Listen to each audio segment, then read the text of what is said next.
Welcome to the You Two Scare Me podcast. We're your hosts. I'm Felice. And I'm Andy. And we are coming to you from stormy Key West, Florida. Yes. So this was crazy. We're starting from the beginning. We already did this because we started recording and then a storm hit and then the lights, well, there was thunder and lightning and then the lights flickered and then they went off and then they kicked us off the internet. Yep. So we're trying again.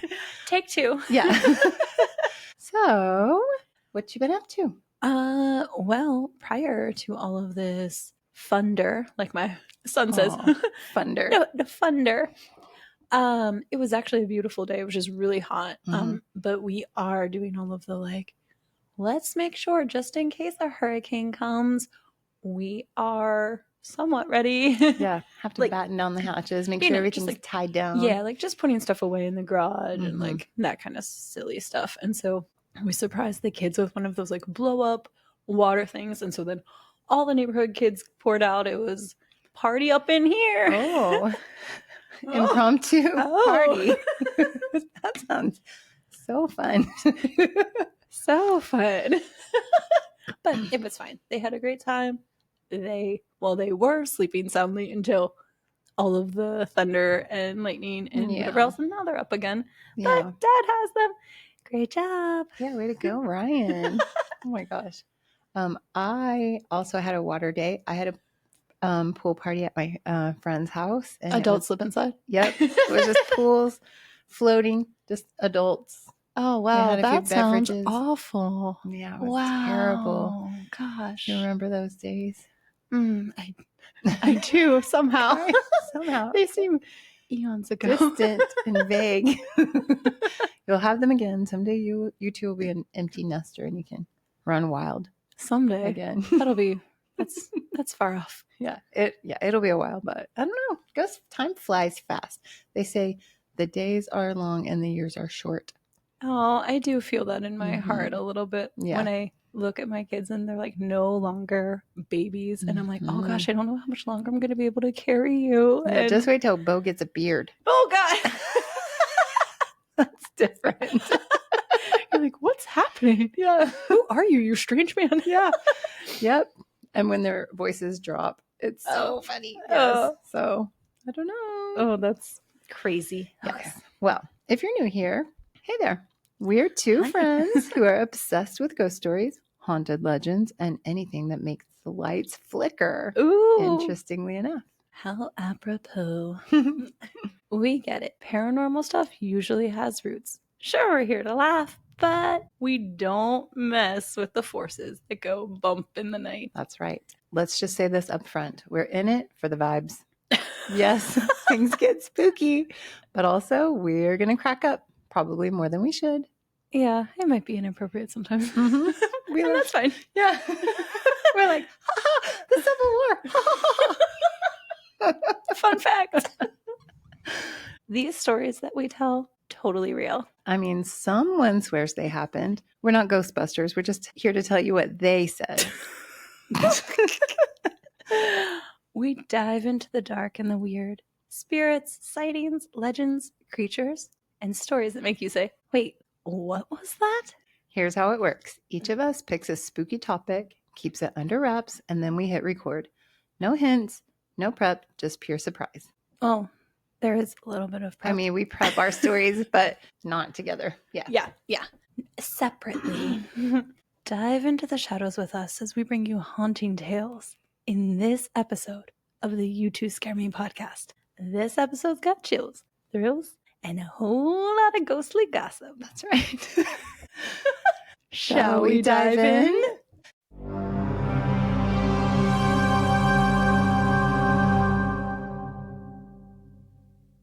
Today we're heading into the wide, wild Texas Panhandle, where tumbleweeds roll across forgotten highways and old buildings creak with memories they'd rather keep to themselves. This episode is a paranormal tour across the Panhandle's eeriest haunts. So, pack your sage, jump into your boots, and keep your camera ready. You might just catch something peeking out from the past. Ooh. Yeah.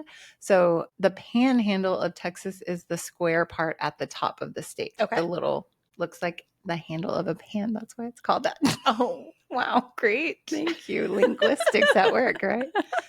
So these are my old stomping grounds. I grew up in Amarillo, Texas, home of the famous 72-ounce steak at the Big Texan Steakhouse. Oh, It's our okay. claim to fame. Oh, yeah, I'm familiar. No, I'm just kidding.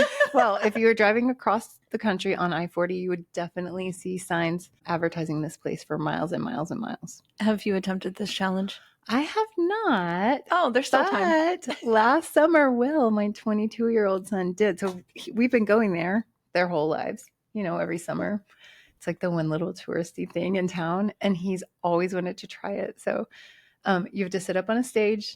You get 1 hour, and they yell out to the whole restaurant. It's like a whole woohoo, yeehaw kind of thing, Oh my gosh, I love it. They're like, Will is doing this 72-ounce steak challenge. And so you have to eat the whole steak, which is really like the size of a roast. It's huge. A baked potato, a roll, a shrimp or two, I think, and a salad. Maybe, I don't know. I think that's it. And you have 1 hour to do it. So he went in hard, like food competition style, like just tearing it and eating it with his hands. And he was going. He prepped for 1 week, and he did a lot of studying for it. You know how he is. He crammed. And without going into too many details, he got very close, and then it was suddenly over. Poor Will. So they do give you your personal trash can at your seat. Oh, and that's he good. did use it. So got it. yeah. But the funny thing, like in total, like man fashion, he was ready for ice cream 10 minutes later. Oh, I'm not kidding. He's like, God. I think I want some ice cream. And they do let you take home whatever your leftovers are if you can't finish it after an hour. Oh my gosh. So, but I don't think I think he was pretty much done with his meal Yeah. at that moment. And I'm done. And I'm done. But it was kind of awesome because like all of his little cousins were there, my nieces and nephews, and they were amped, and the whole restaurant was like cheering him on. And so and I'm sure he loved that. Oh yeah, he's totally that kind of guy. Yeah, so it was fun. Oh, that's funny. All right, it was quite the day. But on to what we're here for, the hauntings. And just in case you hear a ruckus behind us, it is actively thunderstorming. So yeah, it's like adding to our spooky vibes. So told you we were here for the vibes. We're so here for the vibes. So our first stop is the Nat Ballroom in Amarillo. Locals call it the Nat, short for Natatorium, because believe it or not, this haunted landmark started life as a grand indoor swimming pool in 1922. Oh, okay. Isn't that cool? Yeah. It was designed by architect Guy Anton Carlander, and the facility measured 36 by 101 feet. It was built along Route 66 to serve the booming railroad in Cattletown. The pool was fancy. Think Greco-Roman columns and skylights. Okay. But by 1926, they slapped a floor over the water, brought in big bands, and turned it into one of the region's hottest dance halls. Ooh. So I'm imagining flapper dresses and people dancing the Charleston. Oh, so fun. The grand opening featured L. Hoover and his orchestra playing for free for the first night, and then it was a 5-cent entry per dance. So you had to pay per dance. Oh. A nickel. Wow. In the early 1930s, the new owner, Harry Badger, rebranded it the Nat Dine and Dance Palace. He added a cafe, Nat Cafe, and enhanced the exterior with a castle-like Art Deco facade. Oh, I was going to ask, did it become a castle? It looks very castle-y kind of. The ballroom flourished into the 1950s, hosting stars like Tommy Dorsey, Duke Ellington, Louis Armstrong, Buddy Holly, and Bob Wills, and Little Richard. And Little Richard. And Little Richard's appearance in 1956 caused quite a stir because he took off his shirt. And yes, this is a very kind of conservative town, and I can only imagine in the 50s, like that was probably a huge deal. What a scandal. Oh yeah. He did it in protest because they wanted him to change his set list. Oh. So he took off his shirt. He's like, take that, Amarillo. Yeah. So legends say ghosts still swing to the rhythm. The Nat closed for public dancing in the early 1960s. What a shame. I know. Likely due to changing social trends and the decline of live ballroom culture. But when I asked my dad about it, he told me that in the late 60s and early 70s, his Uncle Mike was a co-owner or operator. and that during this time, many Tejano bands played there. Oh, awesome. Yeah, so he got to see some famous Tejano bands like Little Joe y La Familia, Sonny Ozuna, and the Sunliners, and Carlos Guzman. And he said that those groups were kind of the elite in Tejano music at the time. So cool. So also my mom and dad had their wedding reception. My dad called it the wedding dance party at the Nat. What? Personal connection. Yeah, he said my mom was a pretty good Tejano music dancer. Excuse me. Yeah, Wow. go Diana. Wow. This was after her seance days. I mean, that set her off on the right path. That's for sure. So I think it was mostly used for parties and events during this time. But what's interesting is that there was no mention of this Tejano period in my research. Oh. And if I didn't ask my dad and get his firsthand account, I wouldn't have known about it. Isn't that kind of like always whitewashing? I know. But that's what I was thinking. It did sit vacant for decades with intermittent efforts at revival, hosting private events, antique fairs, and even occasional wrestling matches. Okay. I know. It's so exciting. It reopened as an antique mall in the early 2000s. Boring. Then transformed into a multi-vendor Route 66 marketplace by the 2010s. Today it operates under local management, offering vintage, handmade goods, and a cafe. I mean, I do like some vintage goods. I do too. And I'm glad that they're doing something with it because it's a really cool building and like really awesome history. So as for paranormal activity, the famous cold spots appear where no breeze should be. Silverware gets moved by invisible hands in the now marketplace area, and some claim to hear phantom footsteps pacing after hours. Ooh. The most commonly reported apparition is a lady in white. Of course. Often described wearing a white gown with a red stain on the bodice. Ooh. Yeah. Initially thought to be blood, but later speculated to be red wine spilled during an evening at the gambling area upstairs. That would have been me. That's me as a ghost. As a ghost, we're like, red wine stain and red lipstick. Yeah. The red lipstick lady. Oh. This figure is frequently seen drifting through the second floor gambling hall, sometimes lingering near stairwells or along balcony railings. Stories suggest she spent her last hours playing cards or dancing on those floors. Perhaps a dramatic death led to her becoming trapped in that moment between life and afterlife. We don't know for sure. I mean, at least she was having fun. Yeah, I mean, that's what I think too. She went out strong. A 1996 paranormal investigation caught audio resembling a female voice singing and a lone drum solo, possibly linked to her presence during the dance era. What was she singing? I want to know. Little Richie song? Yeah. Yeah, I don't know. Maybe. The temperature changed, furniture moved, and there were sudden EMF or magnetic spikes, especially around the second floor during the investigation. Is the lady in white still lingering at the Nat? Ooh, Dun, dun, dun. Would you want to be a ghost in a dance hall? Yes. It would be different dance. It would be like dancing to like Mr. Brightside. Yeah. So I was going to say, if, me as a ghost, yeah, probably red wine spilled on me, red lipstick all over. Yeah. Mosh pit, maybe. I was going to say moshing, a little like Metallica, Yes. some like punk music, and that would be me. Yeah. Maybe the Deftones are playing. Yeah. You're like Chuck Taylor's. Yeah. I Yeah. mean, essentially Same. that's me. Yeah. I'll probably just be laying on a couch. Why is that ghost just laying on a couch all the time? She likes to be horizontal. Okay, it's her favorite. She looks comfortable. Yes. All right, next up is the story of the Santa Fe building, also in Amarillo, where there are 14 floors of stone, steel, and spectral commuters who never quite clocked out. Whoa, that was a tongue twister. Yes, it was, and I did it. I know. First time ever. So proud of you. Thank you.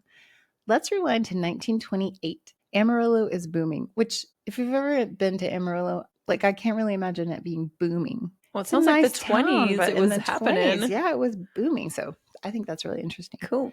The Atchison, Topeka, and Santa Fe Railway is king, and the company wants to show off. So they start building this massive late Gothic revival style headquarters right in the center of town. When it finally opened in 1930, it was a marvel. 14 stories tall, ornate terracotta details, and enough office space to oversee more than 5,800 miles of track. I never think of Texas as having buildings that are late Gothic revival. Yeah, Like- or 14 stories. Yeah. Not where Yeah. I'm from. So It's a big building for that. interesting. Town, you know? Yeah. I can't wait to see a picture. Mm-hmm. This wasn't just an office building. It was the brain of the Santa Fe Railway's Southwest operations. Engineers, dispatchers, clerks, all working in sync to keep trains moving across Texas and beyond. But as decades rolled by, the railroad business shrank. By the 1980s, the Santa Fe building stood mostly empty, quiet, and forgotten, a shadow of its former self. And that's when the whispers started. Nighttime security guards reported hearing the clicking of old telegraph machines. Oh, I love that. Even though the telegraph office had been shut down for years. Love Isn't that. cool? Yeah. Yes. Lights flickered in empty rooms. Elevators moved between floors without being called. And then there were the figures seen just out of the corner of the eye. Oh, Like we've talked about before, right? yeah. One story comes from a custodian doing rounds on the 8th floor. He said he saw a man standing at the end of the hall, wearing a gray suit and an old-fashioned railroad cap, holding a clipboard.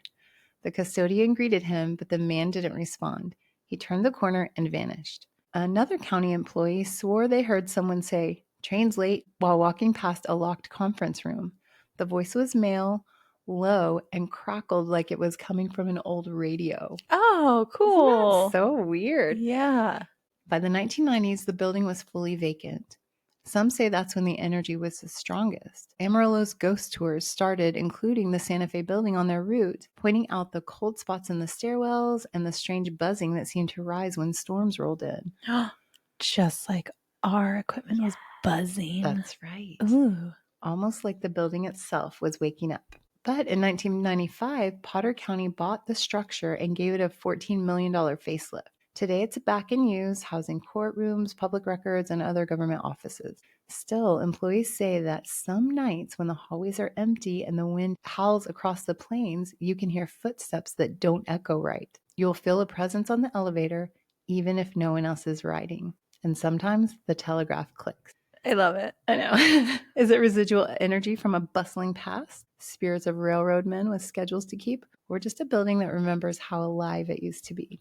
Cool. I feel like residual from what you were saying. You know, it seems like things are just kind of like replaying, but that's super cool. It's cool, right? Yeah. Okay, this one is creepy. Ooh, I like creepy. Creepy. Our next spooky location is St. Anthony's Hospital. So this one's personal because when I was a kid, my mom worked at this hospital as an x-ray tech. Oh, okay. I asked her about it, and she said that she had heard that it was haunted, but she never really experienced anything except that it was really creepy, especially in the basement. Yeah. Yeah. Diana, Yeah. please, no more seances in the basement. Yeah. If you've ever walked through a hospital late at night, you know how quiet it gets. Too quiet. And sometimes the science isn't peaceful. It's heavy. This is the story of St. Anthony's Hospital, a place of healings, hauntings, and maybe even exorcisms. No. Okay, hold on. This one's kind of creepy. Okay, I'm ready. A once bustling Catholic hospital, St. Anthony's has become one of the Panhandle's most infamous paranormal hotspots. Founded in 1901, St. Anthony's was Amarillo's first Catholic hospital and one of the largest in the region with over 300 beds. Run by a group of Catholic sisters, it served the Texas Panhandle faithfully for decades. It was the kind of place where babies were born, prayers were whispered, and families gathered at bedsides. But between 1909 and 1931, something else was happening behind closed doors. Reports say that the hospital conducted 76 exorcisms during that time. What? 76. That's a freaking lot. Yeah. And this is a Catholic hospital. And so just in case you don't know, for there to actually be a Catholic exorcism performed, it's there's a lot of Like a lot of steps. Yeah, there's like a lot of things you have to go through, kind of like red tape to get there. But this was also like between 1909 and 1931. So, I mean, it was a different time. And back then, possession and mental illness were often confused. So patients with seizures, hallucinations, or violent episodes were sometimes treated as if they were harboring something darker. So it could be a combo of still regardless, dark energy but also It's a who freaking knows? lot. It's a lot. It's a lot. Yes. These rituals were done quietly, of course, tucked away in isolated wings or basement rooms, but their residue may still be lingering. After a century of service, St. Anthony's shut its doors in the early 2000s, and that's when things got really weird. Urban explorers and paranormal investigators have described what they found inside: cold spots in warm rooms, shadows darting across doorways, and the overwhelming feeling that you're not alone. And not just in that this place is creepy kind of way, like something is watching you. I don't like that. There's one story that gets repeated a lot. A former staff member was cleaning a break room when he heard tapping. He turned and saw an elderly man pushing an IV pole, calling out, "Help me, please." The man was pale, hunched, and clearly in distress. So the staff member ran to get a nurse. But when they returned, the room was empty. A quick check of the records showed something chilling. A patient matching that exact description had passed away more than an hour earlier on a completely different floor. Oh my, I have chills. Mm-hmm. Oh, that's spooky. So this next part is really weird too. Therapy dogs that were brought into the hospital during its final years were said to growl at seemingly empty rooms. Some handlers even noted the air temperature spiking to over 120 degrees with a sudden scent of sulfur. Oh, no. Those are all very bad signs. So sulfur is often considered a telltale sign of demonic presence. 120 degrees and sulfur smell. That's those two things. Like, I don't know how often things are like dark and demonic, right? But they do say that that's like the distinguishing thing, right? When we think of like spirits and ghosts and hauntings, we think like temperature dropping. But when the temperature rises, that's supposed to be like really bad. Really bad. Really scary. And also the dogs wouldn't enter these rooms too. Right. Something was there. And so this is another really crazy part. So before I was like doing my research and I found that out and I didn't say anything to my mom, but then I asked her, "Hey, did you know of anything creepy in this hospital?" When she worked there. And before I mentioned anything about what I found out about these dogs being uncomfortable in certain rooms, my mom called me to tell me that she remembered that there was a dog testing program there, or like an animal testing program there. And she thinks that dogs were killed there, which is horrifying. Yeah. And also could explain why the dogs maybe were reacting in that way. Oh my gosh. I mean, I will say, kids and animals, they have that other sense that either like we have turned off or ignore as adults or whatever the case may be, but they know when something's up. Yeah. So photos taken in 2021 show long peeling hallways, rusted wheelchairs, and abandoned surgical equipment. Okay, that whole image, like when there is a place and just the stuff is left for whatever reason, the wheelchairs and the like scalpels and things like that just out, always creeps me out so much. It reminds me of those pictures you see of Chernobyl. Like when I saw this picture, I was like, that reminds me of Chernobyl. It's just like super creepy and abandoned. Yeah, so weird. Scary. One room still has a crucifix on the wall. Another, just a child's shoe left in the corner. The whole place was completely dilapidated. I can remember being there as a kid. Like if my mom was on call, I would have to go with her because she was a single mom, and if it was her night, I would just go with her if she got called in. And I just remember it being eerily quiet and very creepy there. Yeah. You were creeped out. Yeah. Even being really little, like 3 or 4 or 5. Whatever. Oh, wow. Today, the hospital is being turned into a senior living facility that's supposed to open this fall. Oh, good luck. Wow. That's suspicious with that. So hospitals are full of energy. Life begins there, and sometimes it ends there too. But in Amarillo, some believe that at St. Anthony's, it never really ended at all. That was a spooky one. It's spooky, right? Yeah. That one is very spooky. Yeah. That was spooky. Okay, so we'll end on a higher note. So our last stop is a place where the Wild West never quite settled down. We're going to Old Tascosa, one of the wildest frontier towns in Texas. We'll walk through Boot Hill Cemetery, where outlaws and cowboys lie under wind-worn crosses. You know I have a thing for cowboys. Okay, you are going to love this one. Okay, I can't wait. We'll step into Cal Farley's Boys Ranch, a place of second chances built on the bones of the past. Let's go back to the late 1800s. Tascosa was booming, one of the biggest towns between Dodge City and El Paso. It had all the classics: saloons, brothels, gunslingers, and cattle barons. And it had trouble. In 1886, the most famous shootout in town happened at Jenkins Saloon. The fight was between cowboys loyal to the LS Ranch and a group of outlaws called the System. Oh. Don't you love that? The System. I sure do. Bullets flew, men died. One cowboy, dying in the dirt, supposedly gasped, "Tell my ma I died with my boots on." Oh my gosh, what a Texas thing to say. Tell my ma I died with my boots on. I love it. And that's how Boot Hill Cemetery got its name. Wow. You'll find Boot Hill just above the Prairie Dog Fork of the Red River. It's not fancy, just a lonely hill scattered with crooked crosses, faded headstones, and names mostly forgotten. But some spirits haven't moved on. Visitors report hearing phantom gunshots across the plains, especially at dusk. It's like, I'm hearing that and like, I understand what it actually sounds like, but I'm just picturing this old Western movie like, pew, pew. Like this. Yeah. Oh, you're right. I wonder if they hear that too. Others say they've heard low voices, men arguing or whispering behind them when no one's around. One local said she felt a hand on her shoulder near one of the older graves, but turned to find nothing but the wind. Ooh. And then there's Frenchie McCormick. Oh. Frenchie was a saloon girl who fell in love with a gambler named Mickey McCormick. Mickey McCormick. That's cute. I know. They stayed in Tascosa even as the town died around them. She stayed loyal until the very end, living alone after Mickey's death until she passed in 1941. She's buried near Boot Hill, and some say her ghost still watches over the empty town.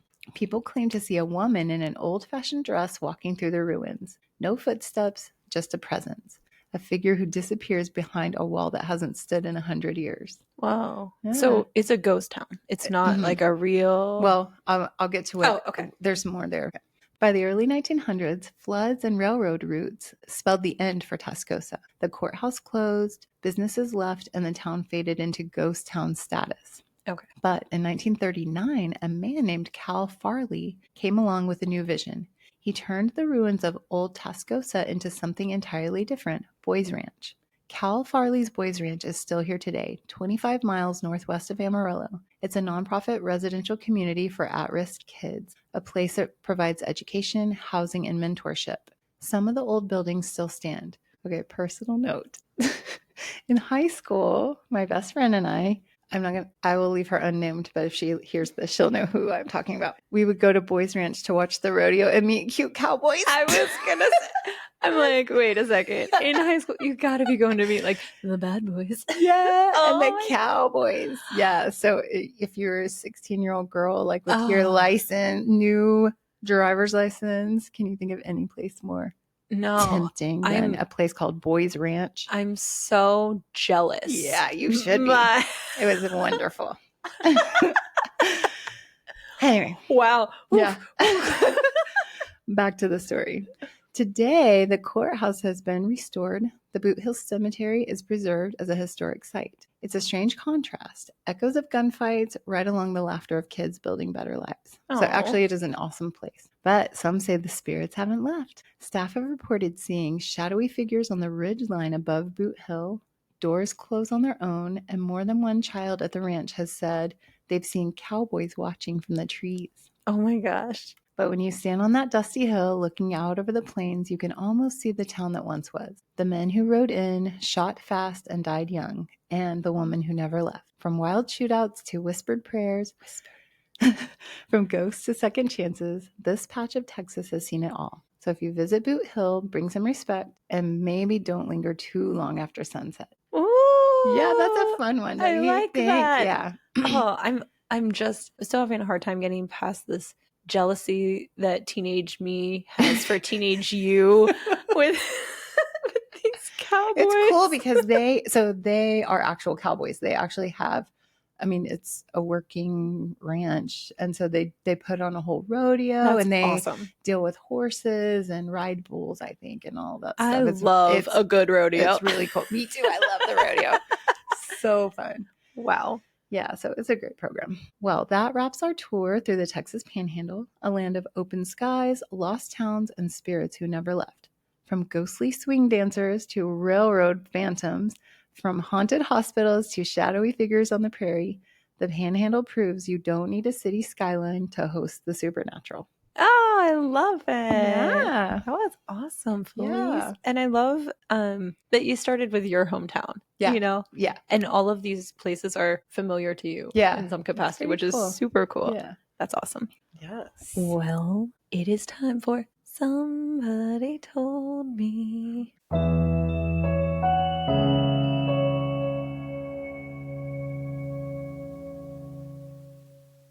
This story comes to us from Drew.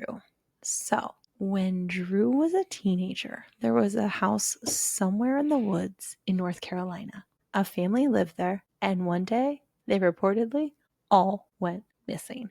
So, as teenagers do, Drew and his friends decided to go there at 1 a.m. one night to explore this abandoned house. Always a winning idea. Always a great idea. Let's go explore scary places in the middle of the night. Yeah, it's amazing. Perfect teenage brain. The Mhm. best. Yes. Drew said it was as if the family had just disappeared into thin air, vanished. Cereal boxes were still on the table. It was like they just went somewhere and left everything exactly as it was. Oh, wow. The rumor was that the father had murdered the family. Drew and his teenage friends went through every room in the house, and when they were finished exploring, they went outside. They looked up at a window at the top of the house. The curtain looked like it was pulled back. They didn't remember the curtain being pulled back, but suddenly it fell back into place. Oh. It was as though someone had been holding it and just let it go. They were obviously terrified. Rightfully so. But here's the kicker. Later, they found out that the father did, in fact, murder his whole family. It was a murder-suicide, actually. And the whole incident had That's occurred sad. somewhere else. So it didn't happen at the actual property, but it was those people. Mm-hmm. So the thinking was that the dad kind of like rushed everybody out of the house, had this plan. Yeah. And took them somewhere. Took them somewhere and Oh, that's sad. murdered them and then, took his own life. But something was definitely in the house when Drew and his friends were there. How spooky, right? Yeah. I mean, also to go in, you're getting spooked out. It's like really, it's the middle of the night and you thought you saw something and you had heard this story that, oh, the dad had done this thing. And then to find out that it's really real. Right. I think it's scary on it's like a scary sandwich. It's scary on different levels, right? Yeah. Because you're going in middle of the night. Like going into any abandoned place in the middle of the night is going to be scary. Yeah. And then you see that things are, it's just like somebody stepped out. Mm-hmm. So I think that's unsettling. Right. Eerie. Yeah, exactly. And then you're like, okay, this is weird. This is weird. You go out and you see the curtain just like, what? And then to find out. And you've been through every room, so you know nobody's in there. Right. Or they were hiding. Oh, that's which scary is even too. Scary like what too. if there was someone in there with them the whole time too? That would be scary too, right? Yeah. People are scarier than. Oh, for sure. Yeah. Yeah. But anyway, so that was a spooky story, Drew. Thank you, Drew. Thanks, Drew. We appreciate it. Thank you for your submission. Yeah. And thanks so much to all of you for listening to and downloading this episode of the You Two Scare Me podcast. Have you checked out our website, you2scareme.com? You can find blog posts about our episodes, super cool photos of us, and links to buy our sweet merch. Spooky vibes are better with friends. Share the chills with your favorite paranormal people. You can also help us by rating and reviewing us on Apple Podcasts, Spotify, iHeart, Amazon, and wherever you get your podcasts. Don't forget to check out our social media. Find us on Instagram at you2scareme_podcast or on our Facebook page, You Two Scare Me. You can even follow us on TikTok. Just search You Two Scare Me Podcast, no spaces. Remember to send us your own spooky stories for our Somebody Told Me segment at you2scaremepodcast@gmail.com. That's YOUTWO scaremepodcast@gmail.com. Thanks for wandering through the shadows with us. Until next time, stay curious and beware what lurks beyond the light.